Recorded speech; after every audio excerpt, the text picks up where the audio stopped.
Hey, it's the Traveler and Paimon. Hello, you two. It's been a long time.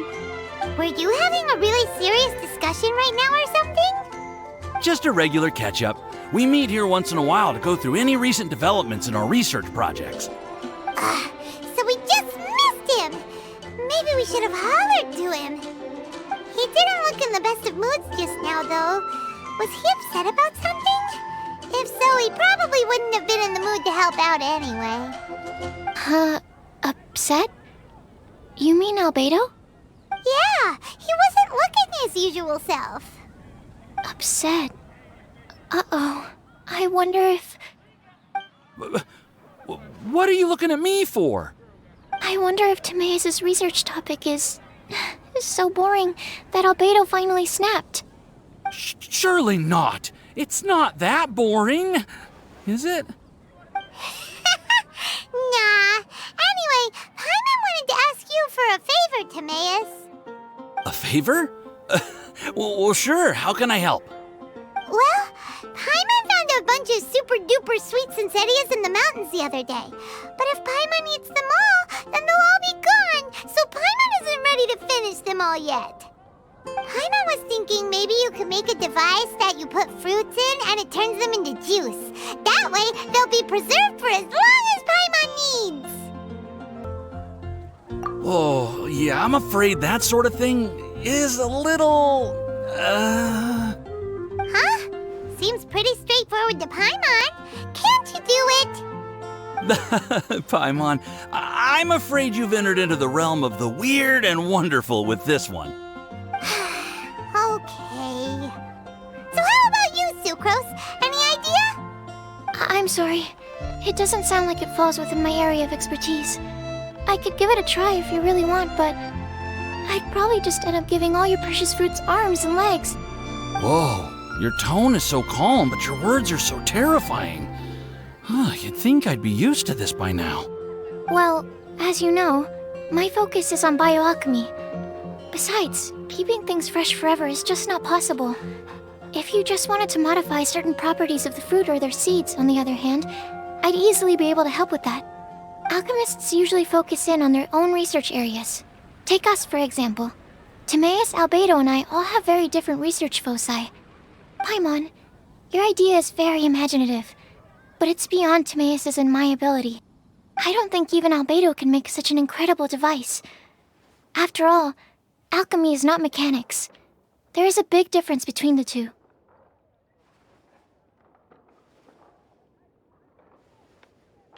Huh?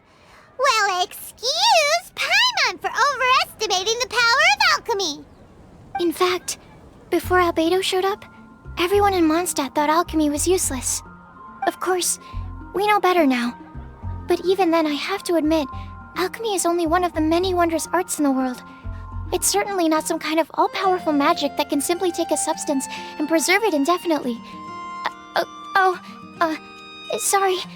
That wasn't meant as a criticism against you personally.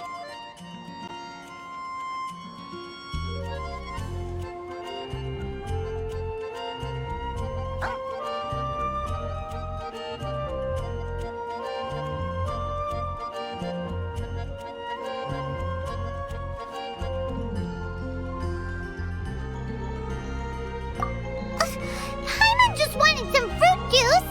What's wrong with that? Oh, of course, these are just Timaeus' and my subjective opinions on the matter.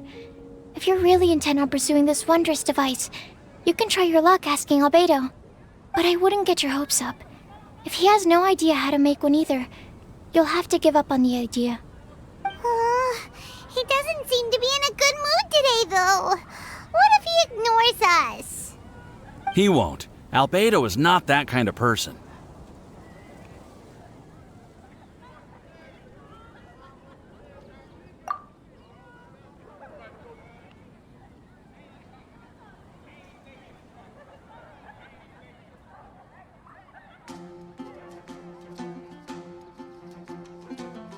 Hey, so where is Albedo heading to anyway?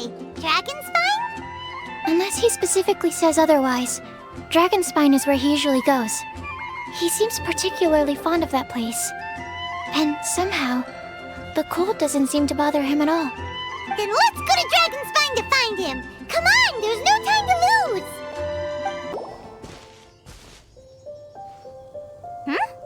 This looks lively. What's the occasion? Let's go and have a look! Hey, Traveler and Paimon. Fancy meeting you all the way out here. Amber? Cyrus? Halid? What's everyone doing at Dragonspine? Don't you mind the cold? Oh, the Traveler is joining us too!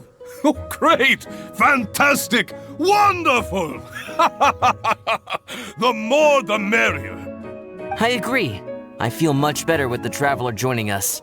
Definitely the kind of person you want to have around in a tight spot.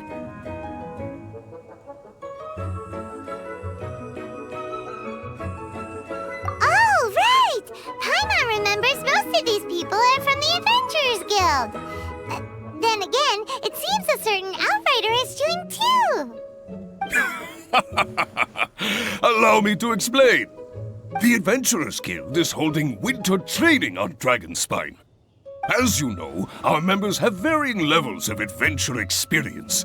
Dragonspine is an excellent place for budding adventurers to challenge themselves and improve, but it's dangerous to go alone.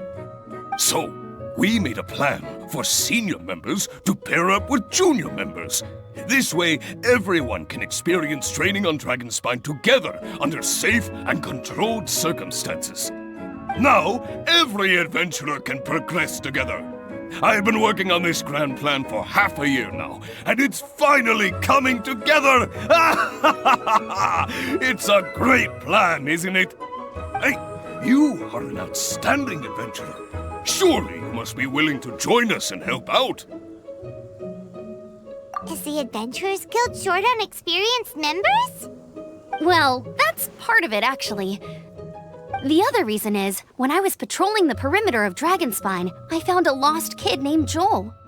I heard he lives here on the camp, so I escorted him back. I know, Joel's father went missing. I totally sympathize with how much Joel misses his family. Dragonspine is so bleak and deserted. It must have been so lonely for him here. Aw, Amber! Anyway, I wanted to do something to cheer Joel up, so I said I'd build a snowman with him. It's something he enjoys doing. It also gives me a chance to stay here for a while and help Cyrus out.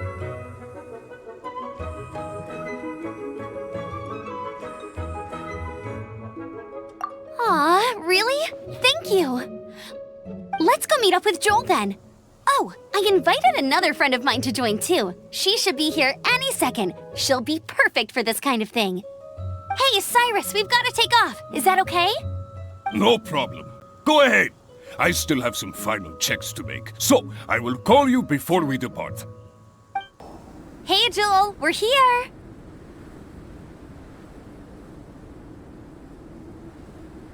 Hi, everyone. I'm so happy right now. It's nice to have so many people to hang out with. Are you here to build a snowman too? Build a snowman? Oh, sorry. I forgot to do the introductions. This is Eula, the Spindrift Knight and captain of the Knights of Favonius Reconnaissance Company. Amber, you're being far too formal. The child is never going to remember all that. Please, just call me Eula. Okay, Auntie Eula. You can call me Joel. Auntie Eula? Uh-oh. Eula's gonna add that to her long list of scores to settle. All right, if that's what you want to call me, go right ahead. Whoa! Eula just let something go for once? Amber, what's this I hear about a snowman? I came to assist because you told me the Adventurers Guild was short-handed. Yeah, that's something else. But look, Joel's at the age where he should be having fun, and there's nothing to play with on Dragonspine. He used to build snowmen with his dad, and since his dad's not around, we're keeping him company instead.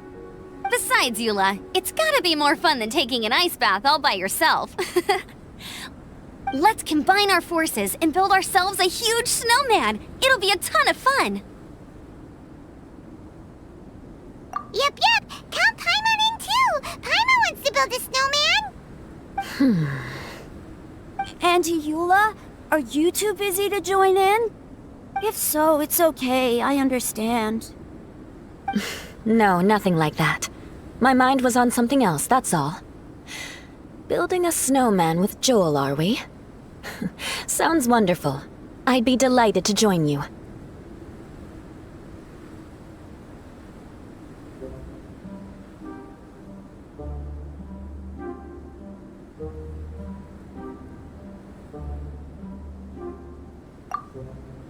Then let's get started. First, we need to split up into teams to gather some supplies. Joel and I will be on one team. You and Eula can be on the other team. Hey, Joel, see that huge tree over there? Wanna race me there? Yeah, let's do it! Wow, those two are fast! It's hard to tell which of them is having more fun. Hey, what's up with you two? Why are you just staring at each other without saying anything?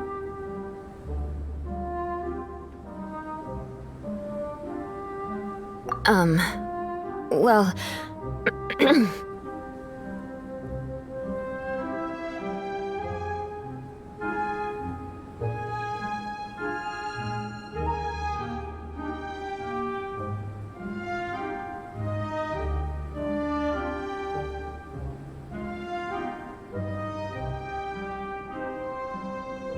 Joel probably hasn't spent much of his life in the city.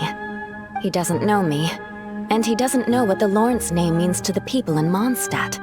Right, that's why he calls you Auntie Eula. True. In his eyes, I'm just another ordinary person from Mondstadt. It was a surprise, but not in a bad way at all.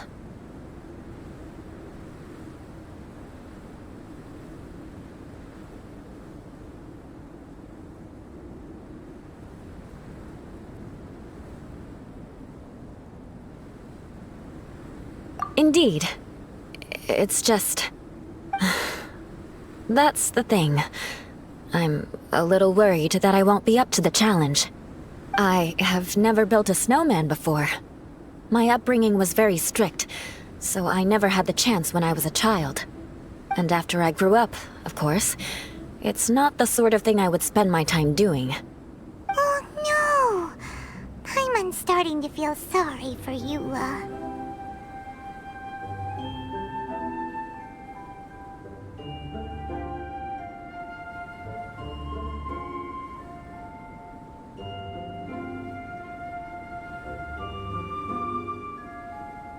You sound confident.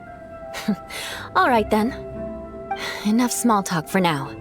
I see we have a member of the Adventurers Guild joining us. Greetings! We have a slight problem here. We've done a head count, and it turns out that we have an odd number of participants. In other words, we still have one instructor slot left to fill. How it happened was, we originally asked Fischl to be an instructor, but she was busy with something outside of Mondstadt during this period. So, we found another adventurer to fill in for her, but they still haven't shown up yet. Thank goodness you are here. Oh, hello. My name is Gerald. I'm a new adventurer. In that case...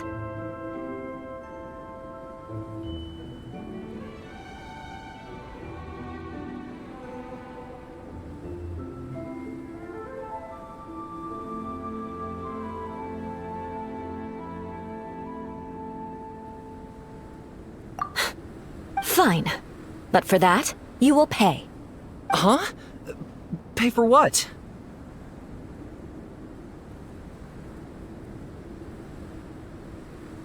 Okay. I got it. I'm ready and willing to learn.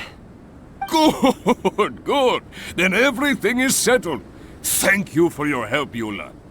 If anybody else signs up later, I may have to ask for your help as well.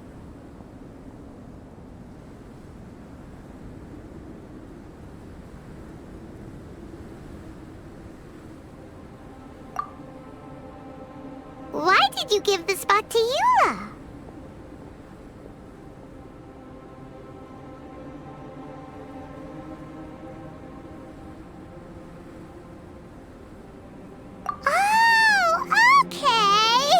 You're so nice.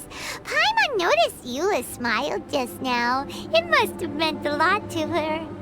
To be honest, Eula really is the best candidate for an instructor. Most people would find it hard to cope on the mountain because of the sheer cold, but not her! Oh, now Paimon gets it. This must be the whole reason why Amber got Eula involved in the first place. We were supposed to find supplies, but now Eula's busy with other stuff, and, Paimon doesn't feel like going around collecting things. How do you think Amber and Joel are doing? Let's head up the mountain and see what they're up to. Strange. Didn't they say they were going this way? Where the heck are they? Did we get here too late? Have they moved on already?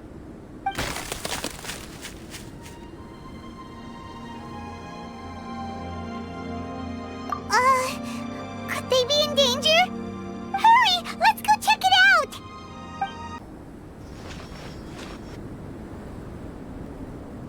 The sound is completely stopped!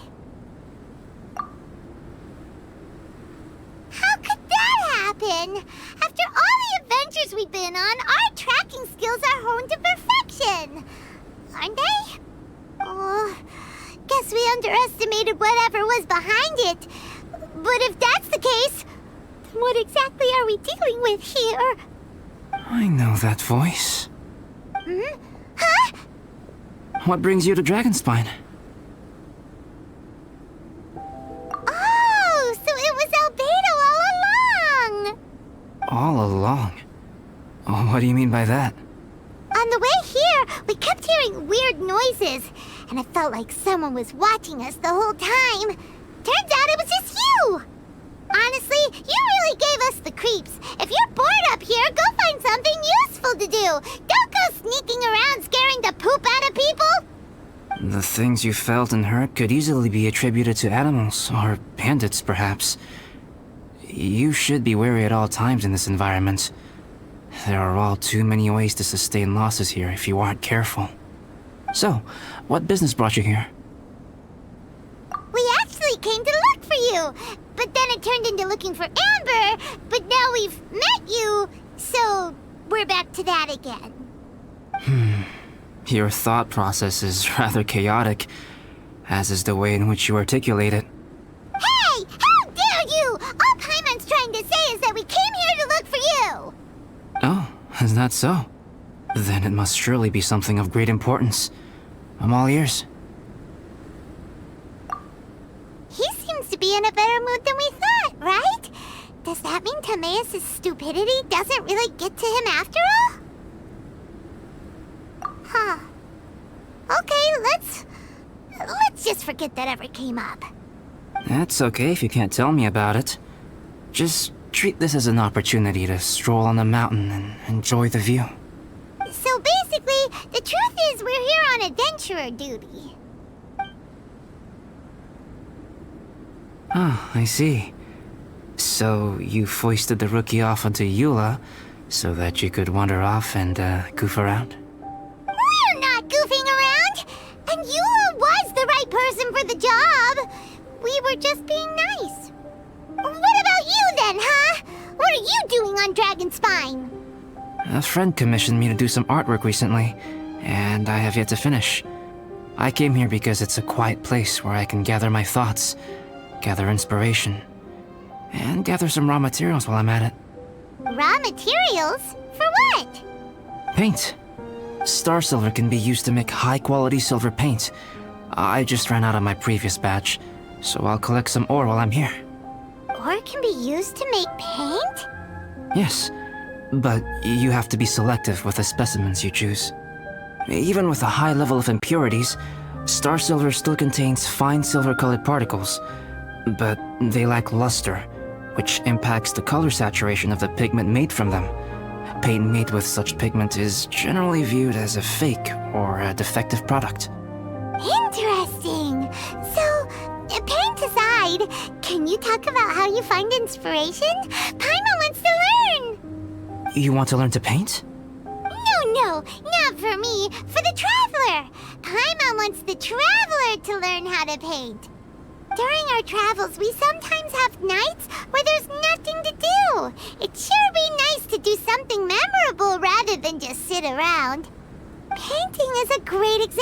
because it can capture a moment in time.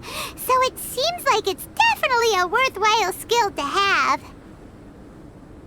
Yep, why not? Once you mastered it, you can paint Paimon! Not a bad idea.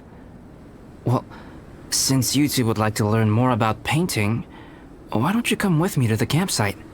I have painting materials there. You can practice while I give you some guidance. Sounds great! Oh, she'll be fine. She is a Knight of Favonius after all. Let's just forget about all that stuff for now and go with Albedo. Come on, let's go! It's so cold out. Paimon wants to get to the camp and warm up by the fire. Ah! Thieves! It's gotta be! Some things are missing. Nothing valuable, hopefully. Wait, where's Paimon's Mora? It's hard to say their value, but some of my alchemy notes are missing. Alchemy notes? Would they fetch a high price? To the uninitiated, they are merely scraps of paper.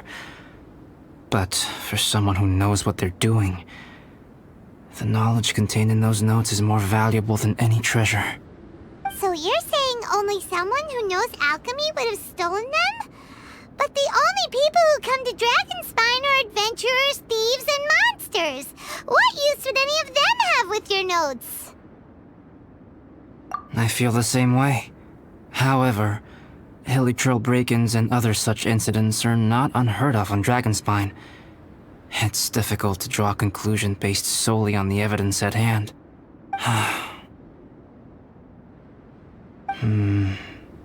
These appear to be... Footprints? fresh ones. Meaning our thief can't have made it far. Let's chase him down! We can't let them get away! We're going down. Here, more footprints. They're heading to the cavern! Ooh, we got you now! You sure can run, but you definitely can't hide! Let's go in! Wait, I have an idea. I'll go in alone. Traveler, please stay here and guard the entrance. This cavern has 2 points of entry, and there are shortcuts inside. Judging from the state of the footprints, he hasn't been in there long. I should be able to reach the other side before he does. Cut him off at both ends. Good idea! Whoever apprehends the thief first has to notify the other party. This way we're fully covered. Still, safety comes first. We do not yet know the identity of our thief. Please take care. We'll be fine. Okay, see you shortly. Of course. I wonder if Albedo found the thief. This is taking forever. Really? Huh. Maybe it just feels like a long time because Paimon hates waiting. Waiting is so boring! Why don't we find something to do to pass the time? You know, something like... Oh! Look at all that star silver over there! Why don't we gather it up for Albedo? It's right next to the cavern, so we won't be going far. If anything happens outside, we can be right back here in no time. Yay! Let's get started! Alright, this should be enough. Some star silver shines a lot more brightly than others, huh? Finally, you're back! Yes. Sorry. I was unable to catch him. He was faster than I'd imagined. Oh! So after all that, we still don't even know who the thief was? What a waste! Still, we won't be going back completely empty-handed. We did some mining! Mining? Yeah, for star silver. Look, we got quite a lot! It's just like you said. Some are really bright and shiny, and others just look like regular lumps of rock with a little shiny bit here or there. Star silver. I was merely saying what was on the front of my mind. I hadn't thought you would genuinely go and gather some. Well, you said they can be turned into paint, so we got pretty curious. Also, if it weren't for that thief, we'd be making paint by now anyway, right? Or even painting by this point. Anyway, it's all the thief's fault for wasting our time. Yes, it's all the thief's fault. The notes mean a lot to me. I'm not quite ready to give up the search yet. Let's keep an eye out for clues as we go. Oh, just one thing. Do you want us to bring all this ore back, or did you want to sort through and get rid of the useless bits first? There's no point in bringing the bad ones back if it'll ruin the quality of the paint. Some of them do look pretty dull to Paimon, so it doesn't seem like those will be of any use at all. Indeed. The sorting process is necessary. Humans are such practical creatures. They only want those things that are good. Once they have learned to distinguish between good and bad, they will never stop comparing things in their minds. Useless things should be disposed of at the outset. Right! Saves a lot of time that way. Efficiency first. So let's start by... Help! Help me! Wait! Did you guys hear that? Was that a cry for help? It's likely an adventurer in danger! Okay! The voice was definitely coming from around here. Is anybody there? Help me! No way! Is that... Is that the Traveler in Paimon? It's me, Bennett! Whoa! It's really him! Let's get him out! So sorry to trouble you guys again. The key should be someplace nearby. Please, help me find it. Oh, finally, I'm out. Thank you so much. If only there hadn't been rocks mixed in with the snow on the tree, it wouldn't have made me all dizzy when it fell down onto my head. And then I would have never walked into the Fatui's trap. Bennett? In a cage? Never saw that coming. I won't bore you with the rest of the details. Just me being unlucky again.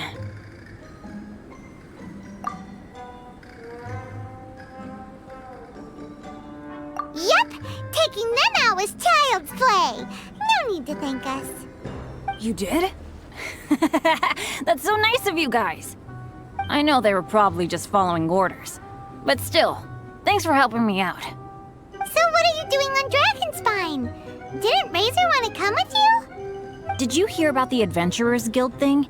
They're hosting a winter camp here. As one of their veteran adventurers, I'm here to help out the rookies. Razor's not an adventurer, and as the leader of Benny's adventure team, as well as the only actual member, I had to come on my own. But now I've been stuck here for so long, I probably missed it. Oh, I hope Cyrus doesn't get mad at me. Oh! Wait, so that guy Gerald who got left in the lurch, he was supposed to be paired up with you? If so, sorry, Bennett, but you really did miss it. He got paired up with a different instructor instead. What? Weren't they short on instructors? Where'd they suddenly get extras from? A few people from the Knights of Favonius stepped up in order to help support the event, so they ended up with more instructors than students. Knights of Favonius. Yeah, they're definitely more reliable than me. I'm just a walking accident waiting to happen.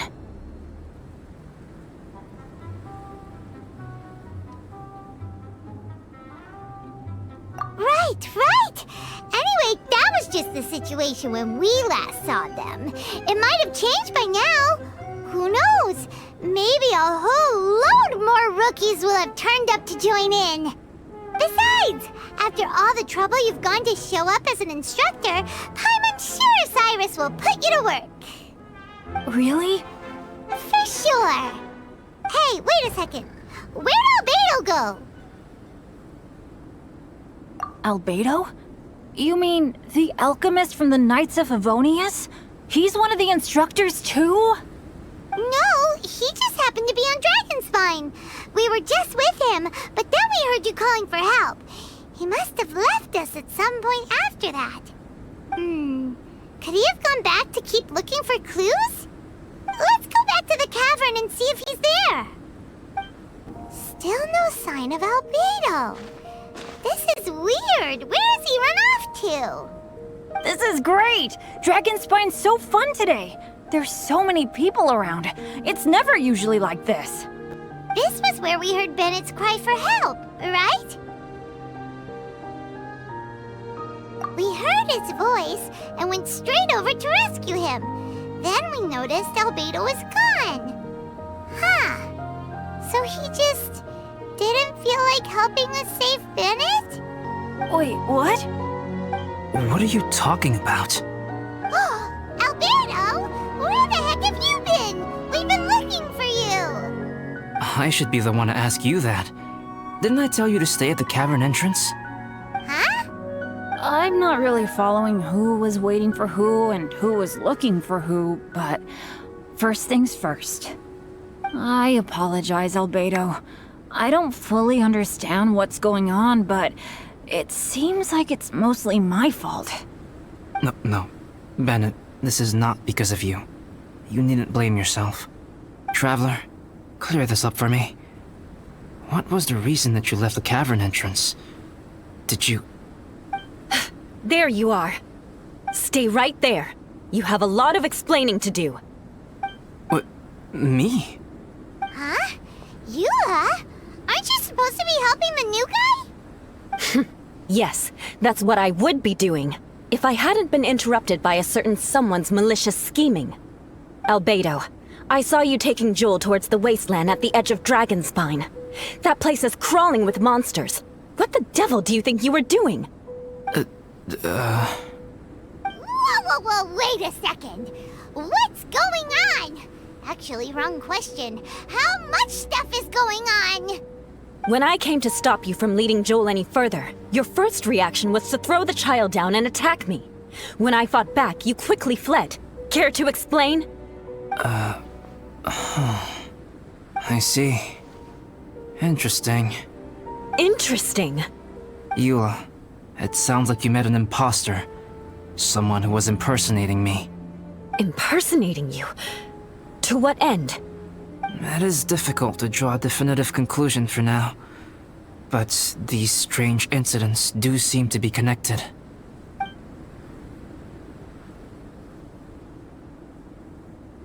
Your alchemy notes were stolen.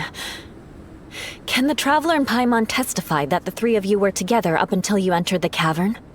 Yes, we can confirm that. As things stand, I don't have any reason to harm the child. Whoever you met is likely to be both the thief who stole my notes, and also an imposter. Of course, it's entirely natural for you to be skeptical of my story. I was separated from the Traveler and Paimon for a significant duration while we were pursuing the thief. My word alone cannot serve as a definitive account of my actions and whereabouts during that period. But the Traveler and Paimon can at least testify that I was not the individual who tore up the campsite or stole my notes. Albedo, do you have any enemies? Could it be one of your enemies impersonating you to get revenge on you or something? I don't have any enemies. And I'm not aware of having given anyone cause to exact vengeance upon me. There is insufficient evidence to assert what happened with any certainty at this point. Given how serious the situation is, I intend to investigate it myself, even if you decide not to pursue it any further. Eula, I won't discourage your ongoing suspicion of me if you can't believe my story. Though, naturally, I would hope you can afford me some credibility on account of our solidarity as fellow members of the Knights of Favonius. Traveler, Paimon, Bennett, if you are willing, I welcome you to monitor my activities beyond this point so that you can act as my witnesses. If I am what this imposter wants, he will come looking for me again eventually. Things can only become clearer from that point on. I'll give you the benefit of the doubt, as preposterous as your claims sound. And I will choose to believe that an imposter went after Joel, and not you.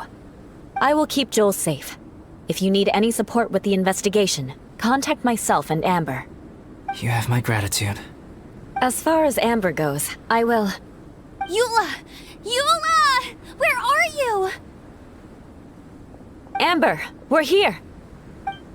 Eula! Oh, and Traveler, Paimon, Albedo, and Bennett. You're all together. Great. Bennett, I'm glad I ran into you here. Cyrus was telling me you still hadn't shown up. He was getting worried you might have run into some trouble. Yeah, I ran into a little trouble. Thanks for your concern. Sure thing. Well, now that I found you, let's go check in with Cyrus. But before that, has something come up? How come you're all gathered here together? Need any help? Between us, there have been a few minor incidents, but nothing I haven't already dealt with. Oh, yeah. It's my fault, really. All because of my bad luck. But everything is fine now. So, it's all set then? Great! Shall we head back down together? I did say I'd bring Bennett back if I saw him. Sure, I'm ready to go. Very well. Let's go. And then there were 3. Traveler, can we talk somewhere else? There's something I need to tell you. Let's go to my camp. My camp is somewhere that we can talk openly, without reservation. But before that... Whoa, what a mess! Thank you. I appreciate it.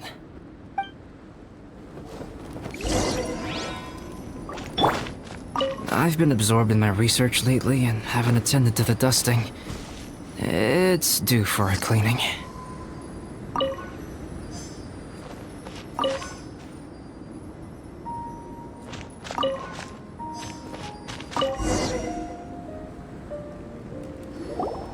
Yep, that should do it. Neat and tidy. Thank you, both of you. Now that everything is in order, it's time to talk. You look really serious right now. Is this about what happened earlier? I remember I once told you that you must have questions, and that I would answer them.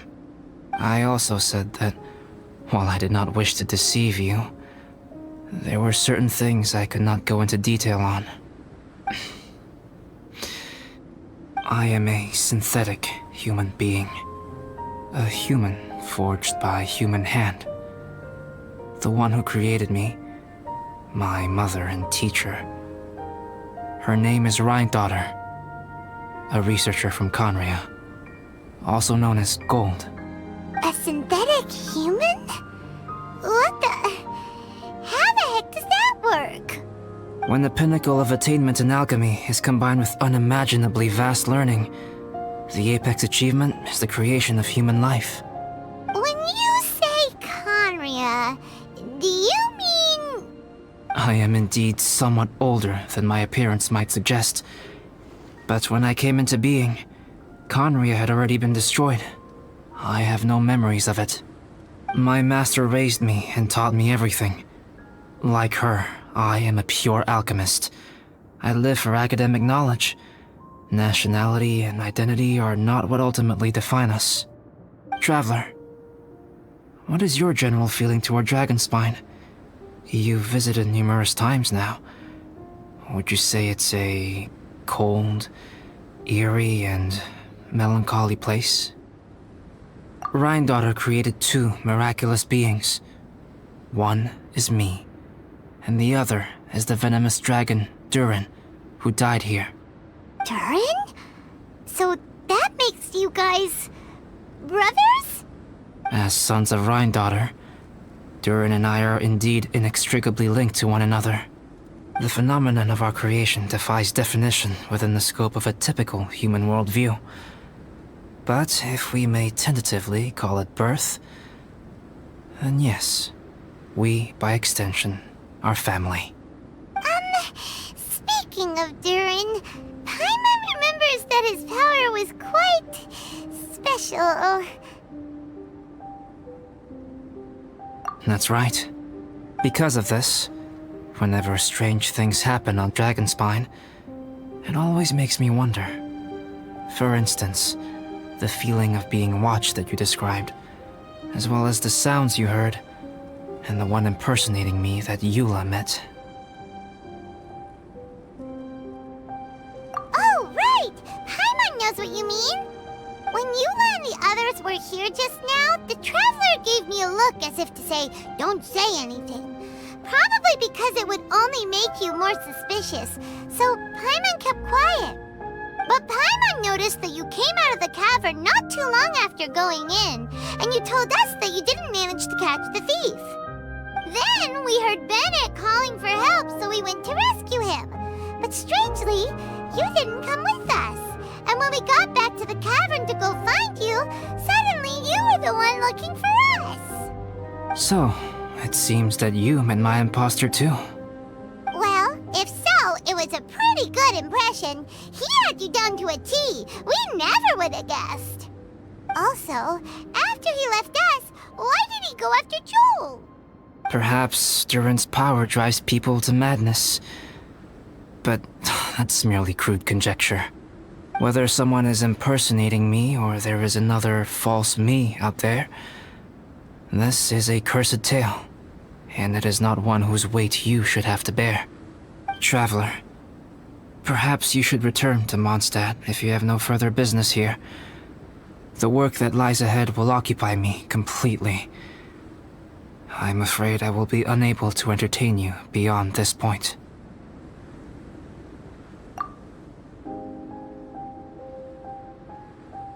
Yeah, we're Dragonspine veterans by now. If there's something really bad going on, we can't just leave you here to deal with it on your own. That wouldn't be very nice now, would it? Besides, there's no one else in Mondstadt that you can talk to about this. Sucrose and Timaeus don't know your secret. Yeah, don't push us away at a time like this. All right, thank you. You were intending to participate in that winter camp, if I recall correctly. That could serve as an excellent pretext for you to remain on the mountain. In that case, please join in the activities of the Adventurers Guild as planned, and be on the lookout for any leads while you're at it. If anyone sees me, or someone like me... We'll be sure to pass the info straight on to you. Good. Then we're agreed. Okay, let's split up to look for clues, then meet back here at this camp in a few days' time. Sounds good to me. But please, whatever happens, put your safety first at all times. Albedo! We're here! Traveler, Paimon. Your faces say that perhaps you haven't turned up anything? We investigated all over the mountain, actually, but we didn't see anyone that looked like you or hear of anyone else meeting you. This is not unexpected. I haven't made much progress either. He appears to know that we are looking for him, and has opted to lie low for the time being.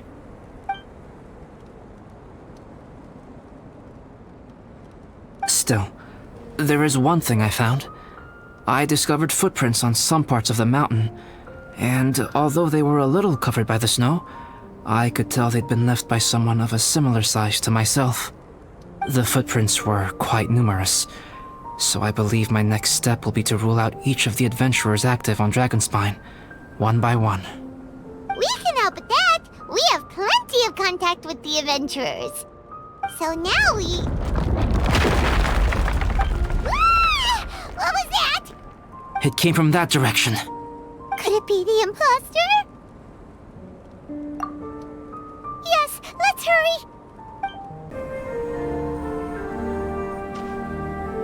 Hey, did you see that? Did those rocks shake just now?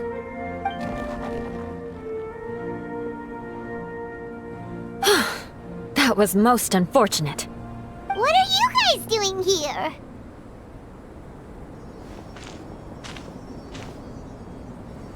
I have to agree. We've been wandering this area for days. We ran into Pallet earlier. You know, the, kind of a reckless sort of guy. You know the one? Anyway, he said he was unlucky, so I gave him some adventuring survival tips.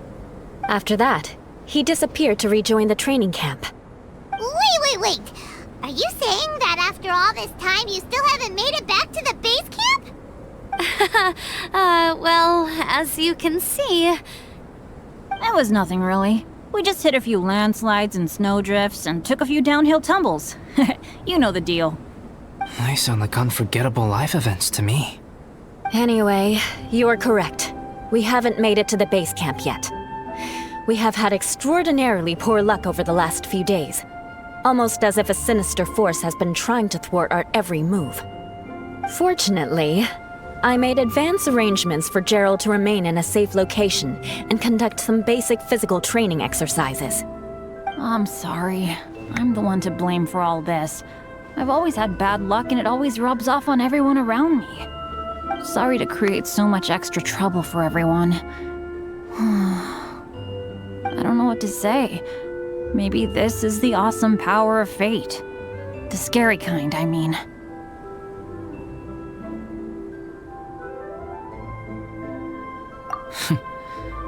I agree.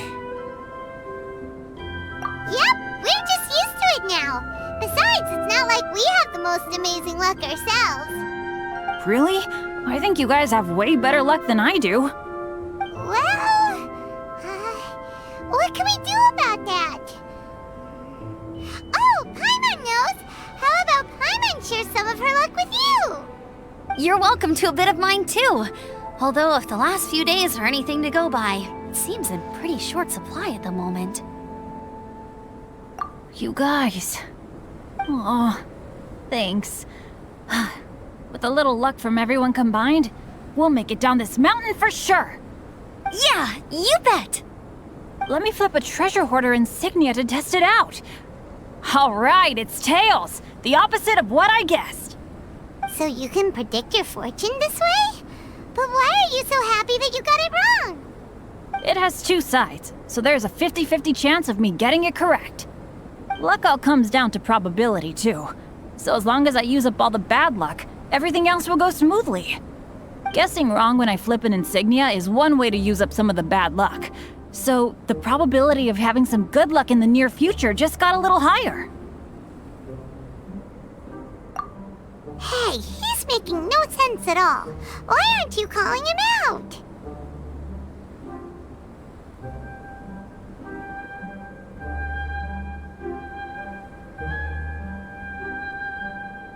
Guys, I guessed wrong in my insignia flip, which means we should be able to make it back to camp. Paimon's not sure that's how it works. Let me try. It's this way, right? Oh! Ow! My butt! What is this shard of ice doing here?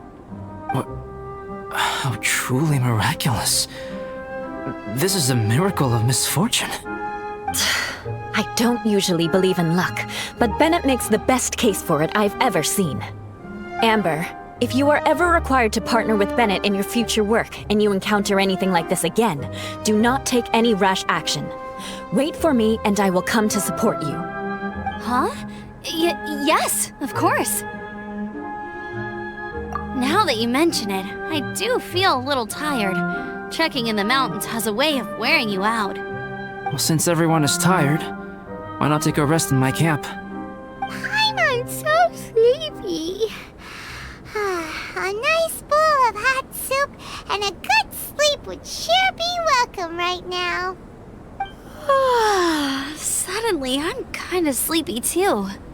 Amber will fall asleep in the snow if we keep going much longer. Come on, let's move. We shall head to Albedo's camp and get some rest, take stock of our supplies, and decide how to get off this mountain.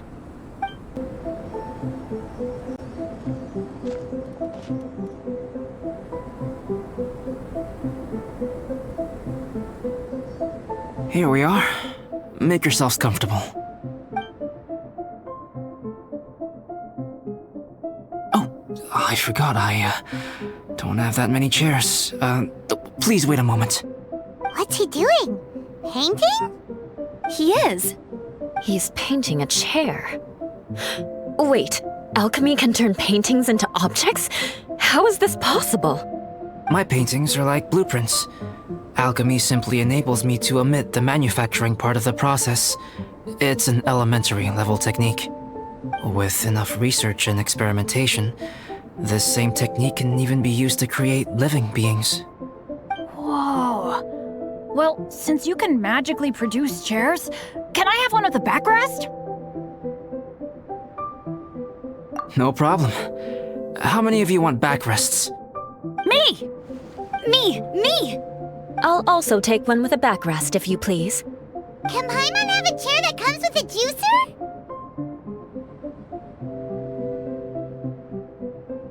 Still beats squeezing onto a stool with you.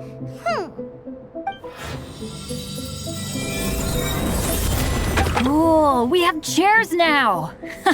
This is so comfortable! Makes me want to stay the night here. You're very welcome to stay overnight if you wish. There's still some time before dinner. Get some rest, everyone. I'll tend the stove. Hey now, we can't be letting you do all the work. I can help. Please, put me to work. Oh, pace yourself. Dinner could be a while. I still have a few things to prepare.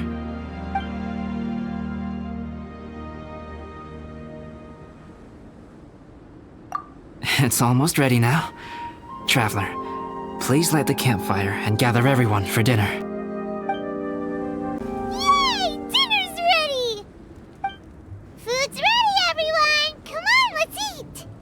I made a few dishes based on some popular Mondstadt recipes. This is no good hunter, but there should be enough to go around. Please, help yourselves. Wow, smells great. Don't mind if I do. Wait, don't steal all the fried vegetables. Leave some for me. Hey!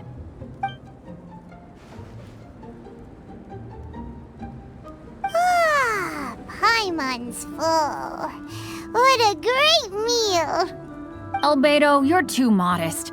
These dishes are as good as anything you'd find in a top restaurant. Are all alchemists so good at cooking? You may be onto something there. Right? Paimon thinks so too. It's his lab manner that gives it away. The kind of guy who holds a potion bottle as steady as a rock isn't the kind of guy who's gonna be slapdash with his salt and pepper. Actually, that makes a lot of sense.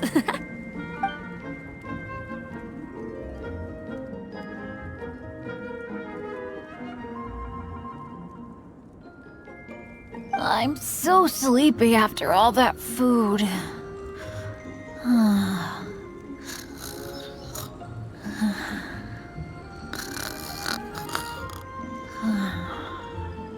Did Bennett fall asleep sitting up?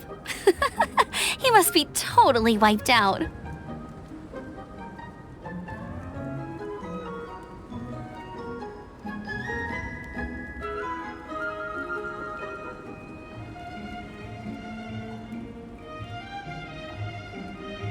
The way he's sleeping is so alert.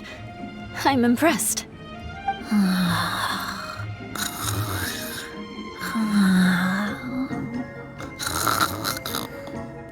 He seems to be in a deep sleep. Oh, Paimon wonders if he sleep talks. Oh, no, Dad, no apples for me. I want sticky honey roast and fisherman's toast. Sticky honey roast. That's your favorite, isn't it, Amber? Sure is. Give me a sticky honey roast from Good Hunter any day. I used to take Eula to Good Hunter a lot back when we first met. Before long, Sarah would start cooking our usual orders as soon as she saw us coming. She said we ordered the same thing so often that it was practically muscle memory by that point. She also said that if everyone in Mondstadt ordered like we do, her job would be so much easier. All she'd have to do is memorize everyone's favorites. Always eating together. Aww, it's nice that you two are so close. The Traveler and Paimon always eat together too. It's a sure sign of true friendship. Two people simply sharing a meal says nothing either way about the relationship between them. That depends if it's a one-off meal or a regular occurrence. Aha! Paimon just noticed something. Whenever Eula doesn't want to admit to something, she raises her chin or puts her hands on her hips. Ah, you've all picked up on that. Didn't know Eula's tells were so easy to spot. We are done here, yes? I am free to go, am I not? Then please excuse me. I have a frozen lake I need to be at. You're going for an ice bath at this time of night? Wait up! Don't go without me! I thought you wanted to get some sleep. So maybe you should stay here and rest. No, I should come with you. It's late, and it's dark, and you're not good with directions like I am. Come on, let's go together.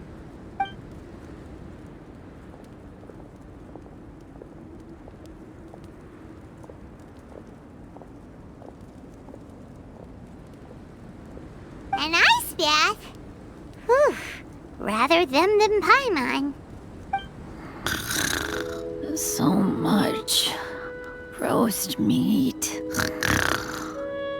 Oh, hey, Dad. I'm doing all right.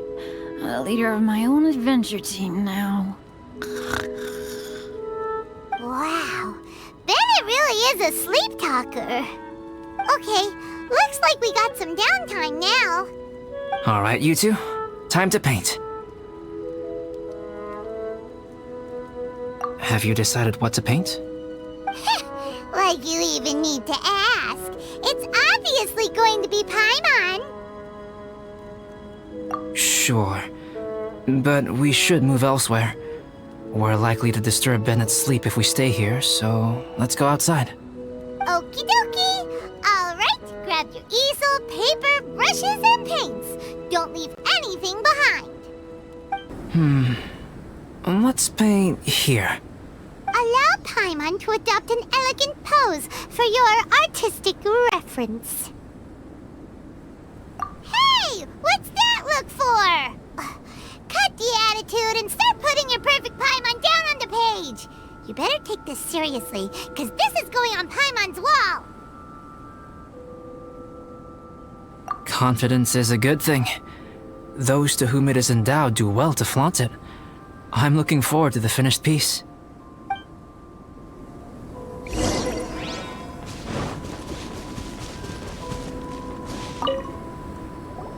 Alright, let's start with the head. Now, in your mind's eye, what is written on Paimon's face? Huh?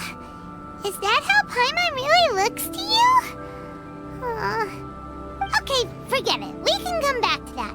Let's move on to the body. Come on, paint what you see when you look at Paimon. Paimon's starting to feel like this is not going to turn out so great. Now Paimon's getting nervous. Let me see. Let Paimon see. What is this? Why you... How could... Paimon is lost for words. The brushwork is smooth and the composition seems professional quality. You had no problems there. So what the heck happened with the face, huh?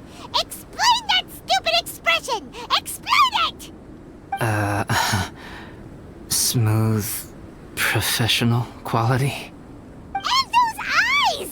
Those boring, lifeless eyes! Where's the soul? Traveler? Have you previously received any education in the fine arts?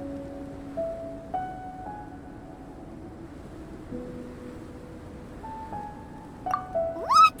You pour your heart on the page and this is what comes out? Special, huh? You seriously think special is supposed to look this ugly? Paimon's not convinced.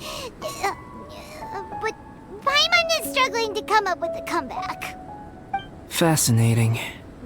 Paimon, if this is not to your liking, I can make a few amendments. Traveler, what do you think?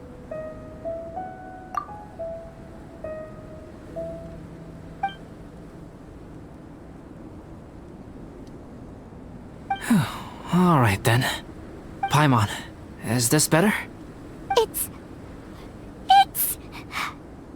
a total ground-up overhaul, that's what it is! It's so pretty! Is that really what Paimon looks like? Adding flourish to the finished piece is an essential component of what makes art... art.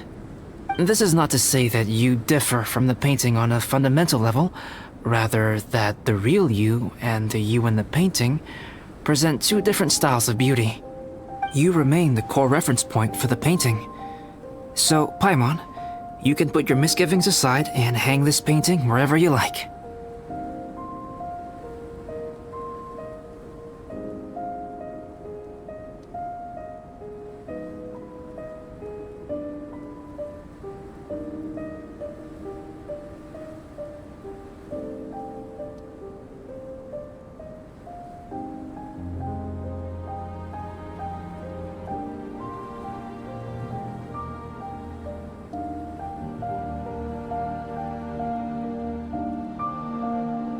Wow!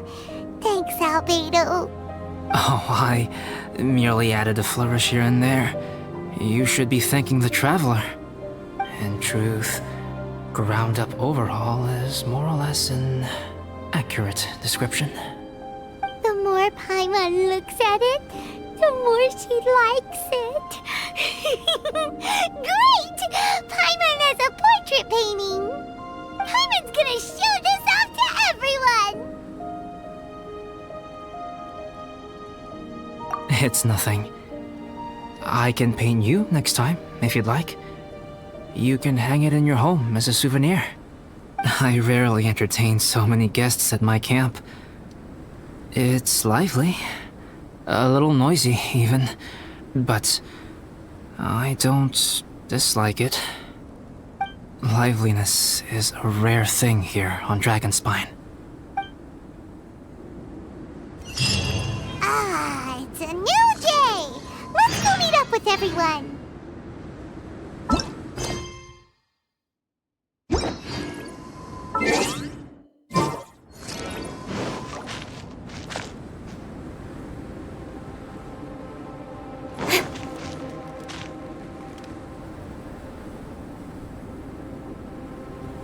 Hey, good morning!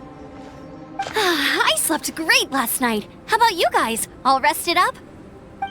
I'm fine, as usual.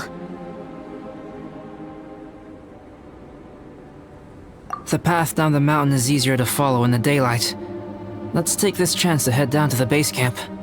Let's go! If we make good time, maybe we can all get lunch together! I flipped another insignia just outside the camp. Wrong again! So your bad luck is all used up. We'll be down the mountain in no time. Yeah, my thoughts exactly. Today's the day.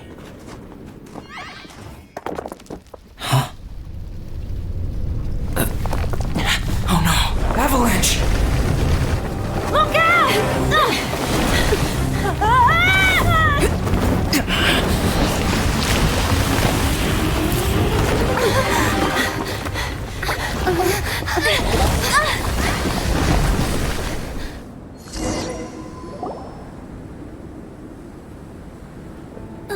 Traveler, Paimon, are you all right? Are you hurt? Paimon's fine. Oh, that's good. My arm got a little scratched up, but it's nothing serious. I'm okay, but I don't see the other two. I'm afraid the avalanche may have pushed them off the cliff. They fell down? They'll be okay though, right? I think they're both robust enough to survive the fall. But if the falling debris knocked them unconscious, and they're lying there in the freezing cold, we have to get down there and rescue them, immediately. Okay, let's move. Hang in there, guys. Bennett! Bennett, are you okay? Shout if you can hear me! Bennett! A voice. Over there. Bennett, is that you? Guys, I'm over here. Are you alright? Are you hurt? Let me check. I'm a little dizzy, but I'm not in any pain. I don't think I'm injured. Thank goodness. Scared the life out of me. If you're dizzy, sit and rest for a while. It's fine, really. This kind of thing happens all the time. I'll be fine. Thank you. Wait, where's Albedo? Isn't he with you guys? We thought he fell off the cliff with you! He still hasn't shown up? We found Bennett here, so Albedo can't be far away. Keep searching this area. Got it. Well, any sign of him? Not a trace. Nothing from me either. Strange. We didn't have any luck either. Where could he have gone? Everyone! Albedo! Are you okay? Nothing serious. Okay, everyone accounted for. Guys, I think it's gotta be because of me. The avalanche only happened because I'm here. I guess flipping a treasure hoarder insignia isn't gonna change my luck after all. No wonder no one wants to go adventuring with me. I'm so sorry. Don't say that. I'm hardly the lucky type myself, so I'm not about to go blaming every little thing that goes wrong on you. Exactly. Besides, Dragonspine is a dangerous place. Avalanches literally come with the territory. Bad luck has nothing to do with it, okay? Traveler, what's wrong? Your face looks... Oh no, did you get hit on the head? Phew. Everyone, the incident is behind us now. We should keep moving. Why do I feel that Dragonspine has become more dangerous than it used to be? I hope it's just my imagination. Our top priority now is to get off the mountain and regroup with the adventurers. Whatever further dangers this mountain has to throw at us, we must face them together. Agreed. Guys, keep your eyes peeled and watch your step. Careful does it. Whew, we've been heading in the right direction for a good length of time now. We must be getting close. I can feel it. Victory is in sight! Hooray! As soon as we get to base camp, Paimon wants a bowl of hot soup and some barbecued meat. I hope we can all get there safely. No more incidents, please.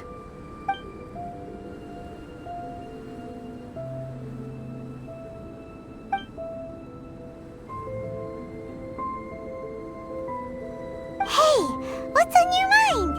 You seem a little distracted.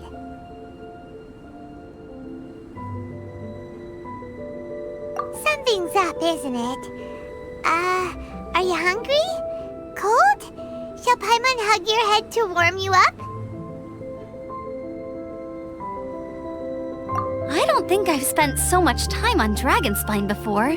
It sure is cold, but the view is amazing. Isn't it, Eula? Eula? Sorry, I wasn't listening. What did you say?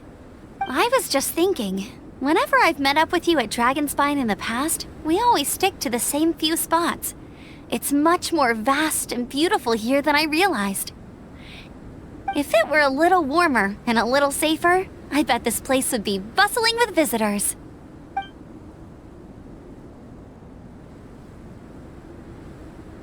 I agree. People are put off by the cold and have an aversion to danger. They don't realize that there is much to explore beneath the icy exterior, if you were willing to spend the time and energy. Albedo, is this the way down? Yes. I think there are several routes in this area. Does the path fork off here? It looks like it does. But maybe it doesn't. My head's still a little fuzzy from the impact. I'm kinda dizzy too. I keep thinking things are swaying a little. Maybe I'm just hungry. Either path will work for us. The smaller trail is less worn and harder to see, but it's also shorter. Since everyone is weary, I suggest we take the shortcut. Follow me.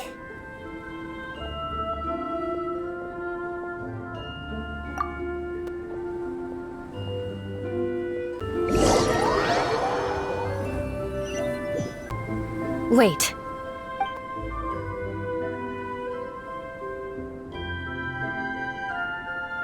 Bennett and Amber don't look well. Can we take a break? We can continue once their conditions have improved. Ugh. Now that you mention it. Huh? You hit your head earlier, didn't you? Oh, you noticed. Are you sure it's worth holding everyone up over a little thing like this? No problem at all. Health and safety always come first. Okay. Sorry for this. Thank you. Yeah. Thank you.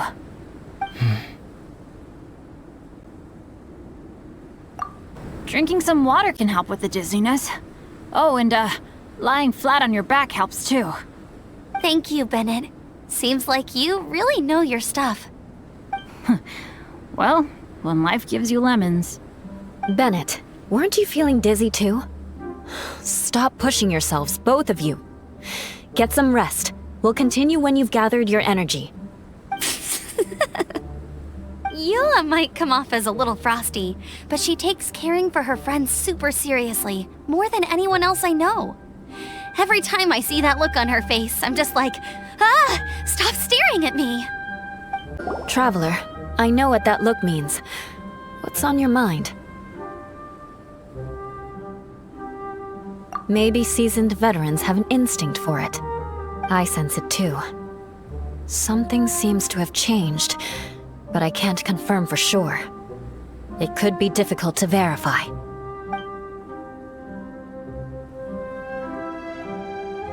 It might be imprudent to speculate out loud, but I believe you know what I am referring to.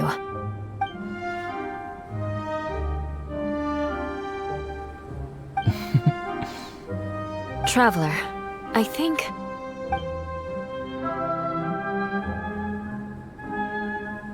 you...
Albedo, what's... It's not over yet.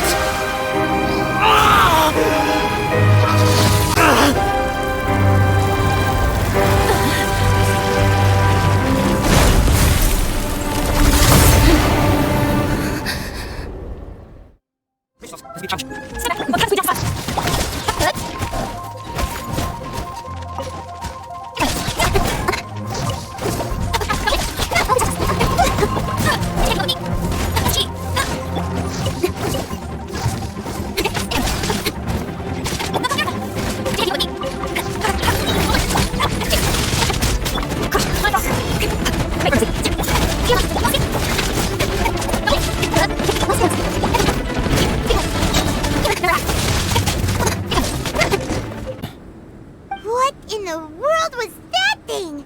One moment it was human, the next it was a plant! Is everyone alright?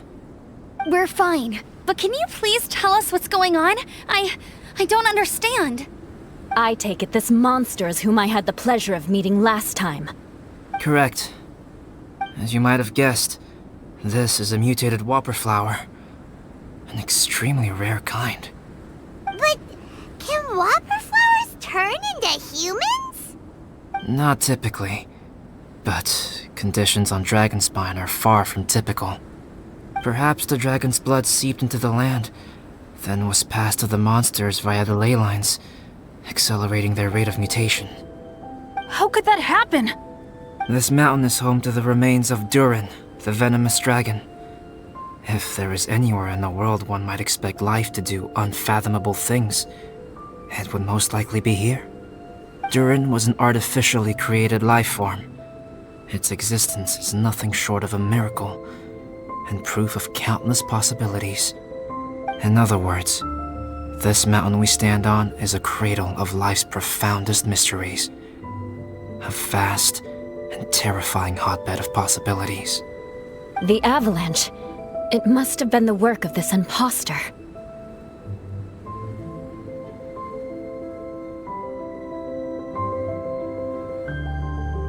Agreed. All the other troubles you faced on the way down could also have been its handiwork.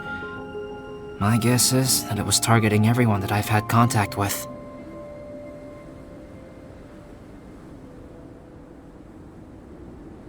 Right, I forgot all about that. It's not inconceivable. But what was its purpose? Was it just trying to get rid of us? I have a preliminary hypothesis on this. Whopper flowers are masters of mimicry, and those we encounter in the wild often appear in the vicinity of the plants they impersonate. In other words, the whopper flower likely has an instinct to replicate and replace. As a plant, it will disguise itself as another plant and infiltrate the group, hiding among them for cover. The plant being imitated has no way to detect or fight back against this behavior. But when it disguises itself as a human... It wanted to replace you and infiltrate our group? Yes. Maybe it created the avalanche to get rid of us. I predicted this eventuality, so I availed myself of the avalanche to hide and lure it out. It was watching us the whole time, and when it saw that I had disappeared, its instinct was to take my place. At that point, its disguise was complete, and its next move was to hunt its prey. Yes, that's exactly how whopper flowers operate. So when it approached and attacked Joel, what was that? A trial run? Perhaps. Or maybe it enjoyed posing as a human, and wanted to experience what it felt like to be human. We're fortunate to have discovered it in time. I think the Traveler was the first person other than Albedo to notice something was wrong.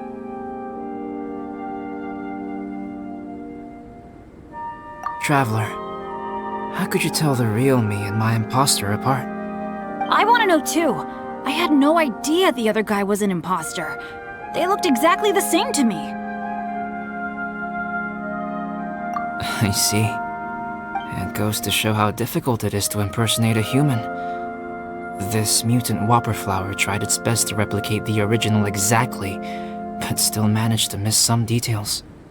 Unbelievable. To think that Dragonspine creates such terrifying possibilities.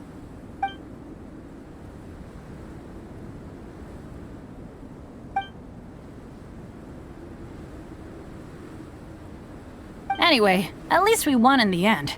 It looks like my method did work after all. I used up all the bad luck, and the good luck finally came through. About that. If you're referring to having fallen down the mountain and avoided injury, well, that's because I was secretly protecting you. Huh? Well, that still counts as good luck to me. Yes, that's not an unreasonable way of looking at it. Okay. We've been delayed long enough. Time to move on. Yeah, let's go!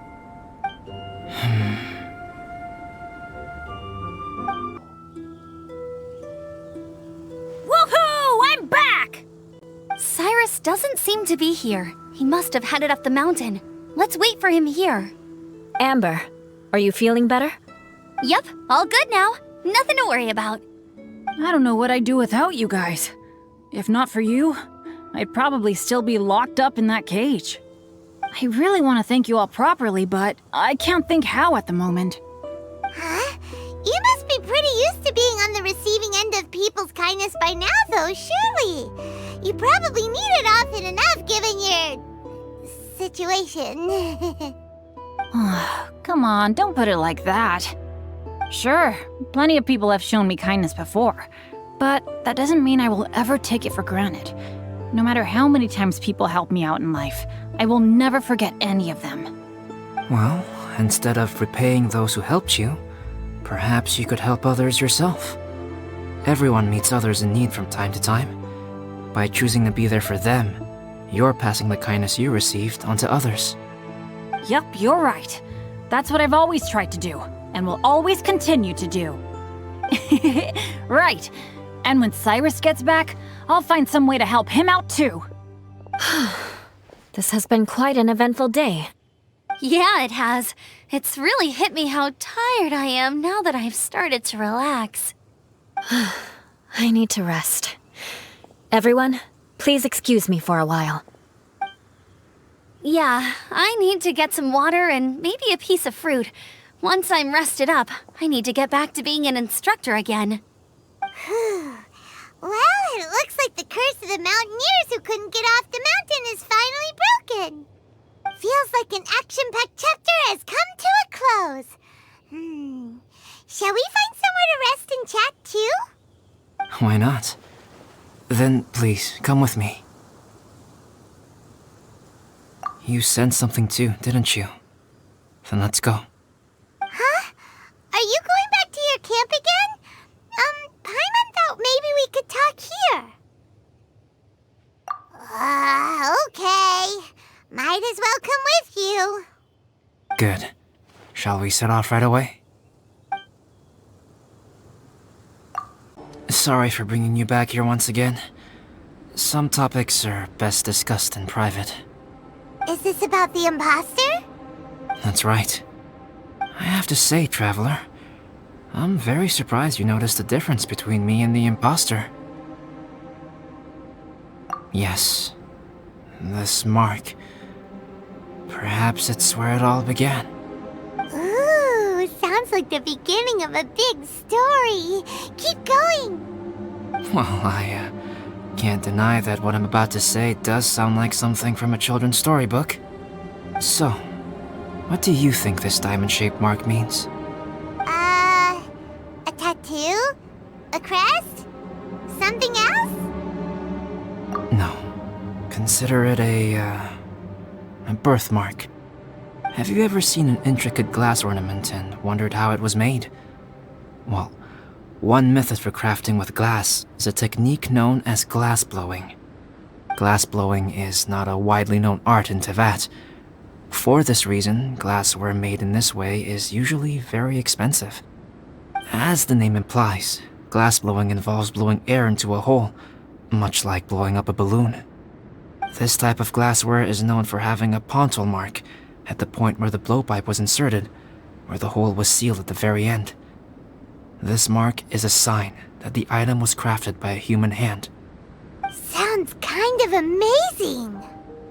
It is a wondrous and beautiful art form. Alice says that these marks are seen as proof of the maker's fine handiwork, the only flaw in an otherwise perfect work of art. My mark is something similar to this. The difference between synthetic and natural life lies in the directional flow of the life force. The energy of a natural life form flows out from within. That's why flower buds bloom and curled leaves unfold. And it's the very reason we watch and wonder at blossoming flowers. Creating life artificially, on the other hand, involves, to a certain extent, the introduction of an external source of energy into the embryonic life form. When the hole where the life force was infused is sealed at the end, it leaves a mark not dissimilar to the pontal mark in blown glasswares. The alchemical substance drips and spreads out in all directions, resulting in this rather ingenious diamond shape. Wow! So that's where it came from. This mark is a sign of my artificial origins, and proof of my imperfection as a human. I presume that the impostor intentionally avoided replicating this mark, so as not to become less than perfect himself.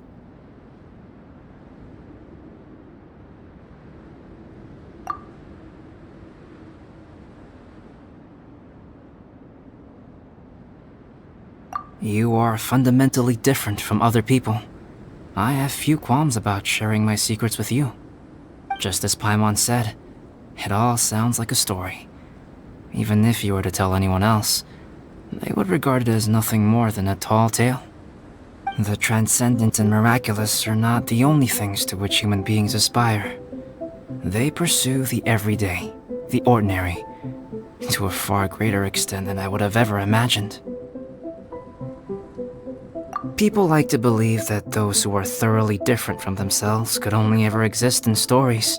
It makes things much easier. Or, in other words, all the unfathomable things we've seen recently would make good material for a novel. I have friends who write novels. If they wrote this story, it'd probably be even more complex. Making up stories is easy. Even Paimon can do that.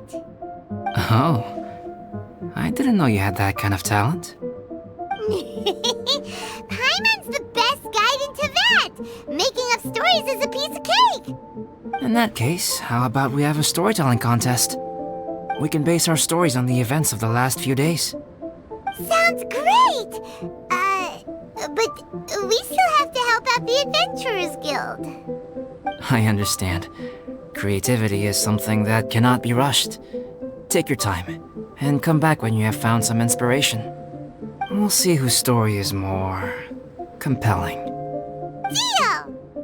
Okay, we'll regroup with the Adventurers Guild for now. Sure.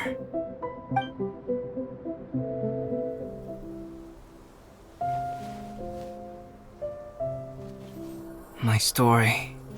Yes, I should have known. Master's failed specimen in the dragon's belly. This is where the story truly begins.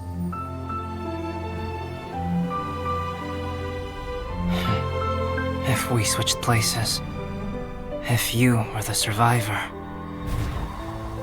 then as the abandoned experiment, the failure of the primordial human project, I'd want to replace you too. I would replicate your appearance, study your alchemy, and create miraculous life forms to divert your attention.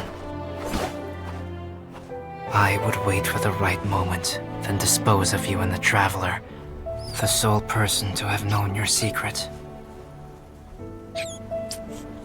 And then, I could finally experience the joy of being brought into the world.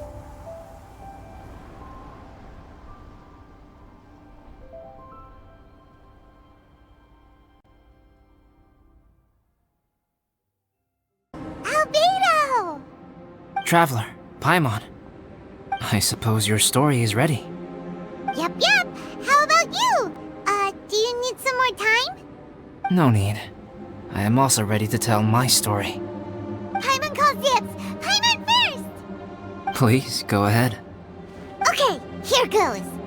Once upon a time, there was an evil researcher who went into the mountains and did a crazy experiment on whopper flowers to transform their appearance. After a lot of pain and suffering, the whopper flowers finally took on a human form. Then they stood by the side of the mountain to wait for unsuspecting bypassers. To whoever spoke to them, they would ask some questions such as, "Who am I? Who are you?" If the bypasser got the wrong answer, the last sound they'd make would be a yelp before the whopper flower ate them alive in one bite. Ooh, truly frightening. What the? You two aren't scared at all! Don't go nitpicking, okay?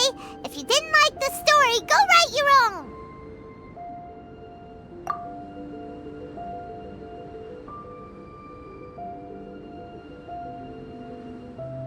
In other words, the whopper flowers would ambush and then completely replace their victims. And then what? Go back to where the person lives? Enter their home? Eat their whole family? Paimon made up this story, but now Paimon's the one who's scared by it. It's a good story. Oh, may I write it down? I may bring it up in future conversations. What for? Just to scare people with? Yes. You've got a real mean streak, Albedo. Mine is a little longer than yours. It starts with an alchemist. A great alchemist once created Subject 1. Subject 1 was her proudest achievement, and successfully blended into human society. No one ever would have thought that this friend of theirs was in fact a synthetic human. However, unbeknownst to Subject 1, the alchemist had tried the same experiment many times before he had come into being. Some of the rejects from failed experiments had been discarded, but had not died. Subject 2 was one such failed experiment. He was swallowed by a great dragon that came to rest upon a snow-swept mountain. Many years later, he was resurrected by the dragon's mysterious power. He saw all kinds of people on the mountain, including Subject 1, who had somehow miraculously blended in among them.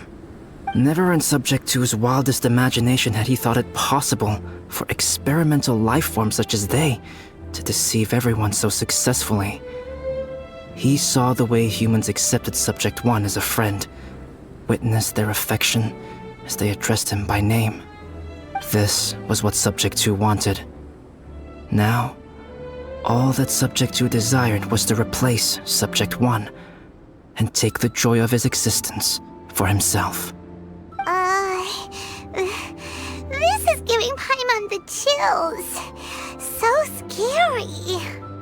Subject 2 began to unfold his plan. He stole Subject 1's books and notes and studied all that Subject 1 had learned from the alchemist. Subject 2 was highly intelligent, and he learned quickly. He changed his face into an exact replica of Subject 1's face. Then, he found a plant with mimicry capabilities and transformed it using dragon blood and alchemy. And so, not only did Subject 2 transform his own appearance to perfectly match that of Subject 1, he also created a third entity, Subject 3. What? There's 3 of them now? But Subject 2 wanted to become a perfected human. So, he erased a mark on both his and Subject 3's necks. For these marks were symbols of imperfection. In my view, it was probably a subconscious act, an instinct. He so desperately craved to become a perfect human being that he forgot something. Human beings are defined by their flaws. Subject 2's plan was meticulously crafted. Subject 3 would draw Subject 1's attention. After Subject 1 disposed of Subject 3, he would assume the threat had now disappeared and would let his guard down. The next moment that Subject 1 was alone, Subject 2 would make his move. He would eliminate Subject 1 and become the only one remaining. He would secretly replace the Subject 1 of everyone's memories and inherit his identity, residence, clothing, sword, name, and friends. People would have no idea that the individual they knew had become somebody else from one day to the next. This is way too scary. Paimon's never gonna be able to trust anyone again. But just before Subject 2 could carry out his plan, a unique stranger entered the mix. Subject 2 tried to make contact with this person, but found that they could somehow sense he was different from Subject 1.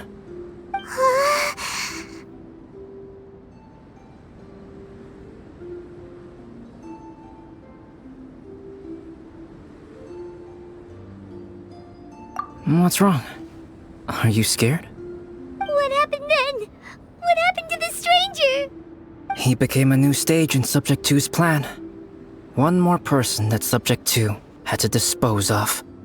It's as if there were 3 identical roses in a garden. Only one of the 3 was a fine specimen, while the other 2 were defective specimens that bore poisonous thorns. In all the world, Only the gardener who tended to them could tell which was the good specimen. People do not like poisonous plants. Only a perfect rose can fetch a high price. If the inferior specimens wanted to conceal the fact of their worthlessness, they would have to take the gardener out of the picture, using their poisonous thorns. This is exactly what Subject 2 was thinking. So, he hid in the shadows and waited patiently. Maybe soon, he would get his chance to become truly human.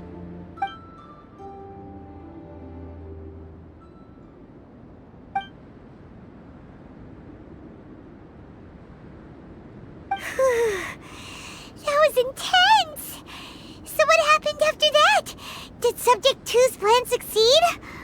Paimon can't bear thinking about it! Fortunately, it is just a story. And even in this story, Subject 2 did not succeed. But you can never let your guard down on Dragonspine.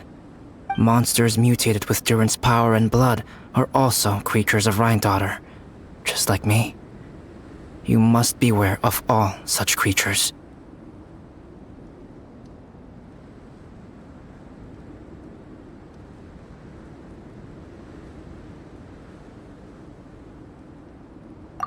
I'm glad to hear that. It's okay. I know what I am.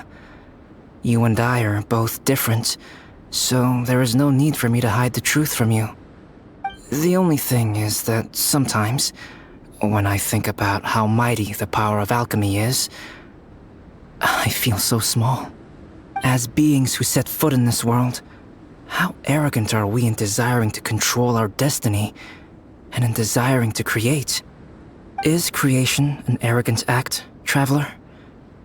If not, why do we call the ones that created us and control us gods? If it is, then what qualifies us to call ourselves creators? How far must we take our reverence and respect, and what purpose does it serve? Nothing special, but whenever I think about it, I feel a twinge of grief. Poor Albedo. Hello? Traveler, are you here? Hey, is that Amber? Thought we might find you here. We're here to deliver a message from Cyrus. There's gonna be a big event down at the base camp, and they want you there too, Traveler. Winter camp is nearing its end. Apparently, even provisional instructors are required to attend. Looks like we need to go, Albedo. Bye for now. Then I won't keep you. I have some things to attend to here, so forgive me for not seeing you down. Don't worry about it. There have been no issues getting up and down the mountain recently. Is everyone ready? Let's not keep them waiting. Huh? Who is this guy?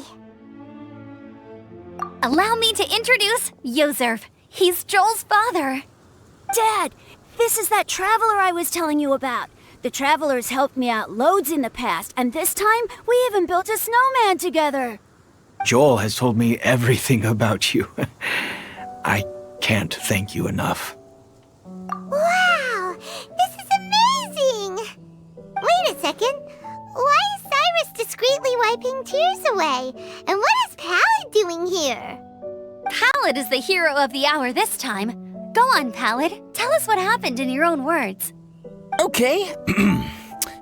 The weather was fine on that fateful day, and I had a feeling that Lady Luck was smiling down on me. So I trusted my gut and set off to explore somewhere new, somewhere dangerous. Because where there is great danger, there is also great treasure. Why does this sound so hard to believe? But I had only been away from the group for a short while when I fell down a slope and just started rolling. Uh-oh. Did my bad luck rub off on him when we ran into each other on the mountain? The place I fell to was somewhere I didn't recognize, and I'd sustained a few injuries. I remember thinking to myself, this is the worst luck I've ever had in my whole life. Then I met Yozerv. He'd heard the sound of me falling and came out to see what was going on. Huh? Wow, so it was completely by chance then. I thought he must have been someone from the Adventurers Guild here for the event, but after a few words of conversation, it was clear that he was having memory problems. He didn't even know his own name. The temperature was freezing, and there was no time to deal with all that there and then, so I convinced him to come back to the camp with me and figure everything else out after we got there. We got back to the camp, ran into Joel, and the moment he saw him, he froze for a second with this completely stunned expression on his face, and then he started crying out, "Dad! Dad!" That's when Yozerv suddenly started to remember. My memory has still not fully recovered, but Joel and his mother, they are the only ones that I will not, no, that I cannot forget. Daddy. Daddy's right here, Joel. Daddy's right here. Yozerf, don't you remember anything else at all? The boy princess? Feeding the foxes? I'm sorry. I have no recollection. Maybe it's because of the head trauma. I'm not sure. I woke up and found myself covered in blood. My things were gone, and there was nothing to indicate who I was or how I got there. I crawled into a cave and settled in for a slow recovery. After my legs and feet were a little better, my hunting skills were what kept me alive. Dad, I was so worried about you. I'm all right now, Joel. Oh, don't cry. Daddy's not going anywhere. I'm here to stay. Oh, this is good. This is good.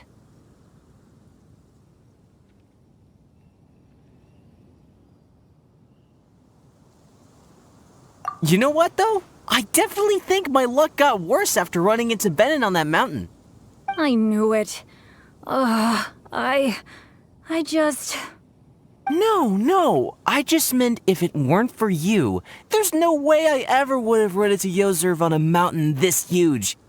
Besides, we got back safely, didn't we? So don't blame yourself. Maybe sometimes miracles can only happen when you get just unlucky enough. Ballad. When did you become such a smooth talker, huh? Huh? Am I? I was just telling the truth. Oh, yeah.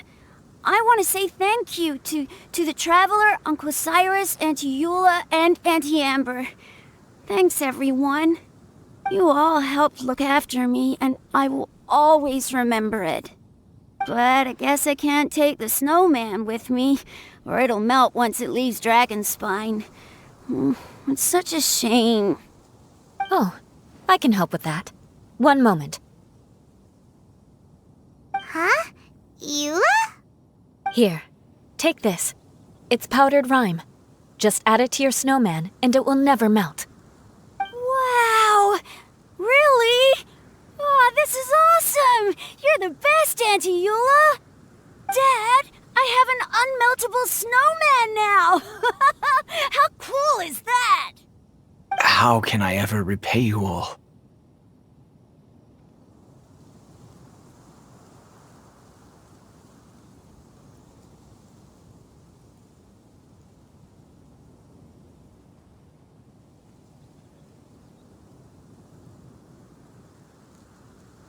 Thank you all.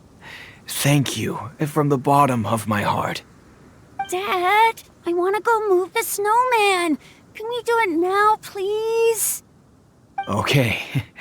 I'll be leaving with Joel now. I'm sure I'll see you all another day. Very well, very well. It's time for Pallid and I to have another discussion concerning his breaches of adventurer discipline. Huh? But Cyrus, I think I kind of made up for my mistakes this time, you know? See you guys! Oh, I made this for you and Amber. Think of it as a winter souvenir. Aw, are you sure? This must be really important to you. Come on now, just take it. No need to make such a fuss. Wow! Now our snowman won't melt either! Great! You're welcome. Just keep it, that's all I ask. Amber and I have some business to attend to now. See you later. See you! Everyone's gone.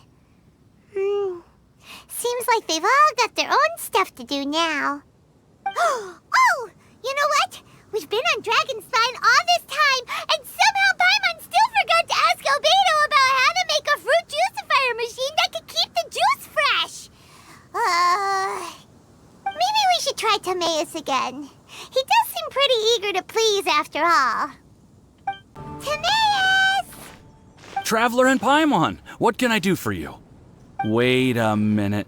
You've got that mischievous look on your face. Oh, you're not still thinking about that ridiculous juicer thing, are you? Timaeus, will you help us? Well, if the Traveler isn't really interested, then, yeah, maybe I'll give this one a pass. It's just the weirdest request ever. No, but Paimon's Sunsettias are gonna go to waste without it. And the time it would take me to research something like that, I could probably pick those Sunsettias again 10 times over. New research project, Timaeus? We meet again. Oh, Albedo, thank goodness. So the situation is, Paimon wants a machine that can turn fruit into juice and keep the juice fresh. I mean, surely it's... Majorly important, that's what it is. If you can manage to invent this, we'll never have to worry about fruit going bad ever again. That's impossible.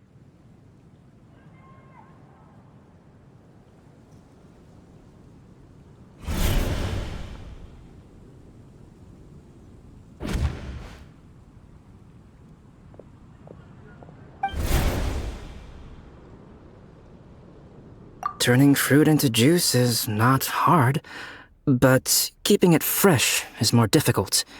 But if you simply want to keep the fruit from rotting, there are many ways to achieve this. Right, Traveler?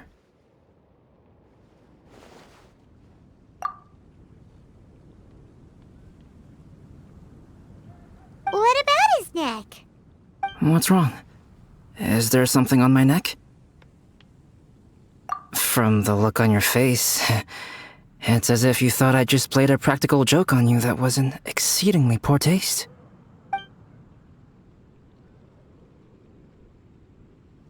Albedo, you were saying, how do you stop fruit from going bad?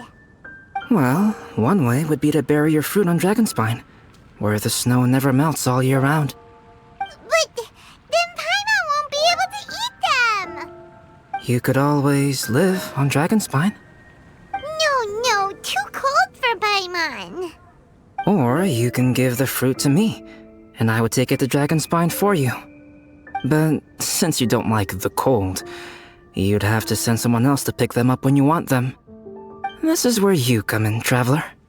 Suddenly sounds a lot more feasible with other people doing all the work. Okay then, shall we go with that idea? Fruit buried on Dragonspine will stay fresh for much longer. However, it is also possible that the fruit will sprout and grow into fruit trees. Who knows? Maybe the next time you visit, it will have grown into an orchard. You can water the trees, add fertilizer, and when they finally bear fruit, you will have some fresh Sunsettias. No way! Then Paimon will have to be a gardener. That's not the goal here. Oh? Well, I don't think being a gardener is so bad.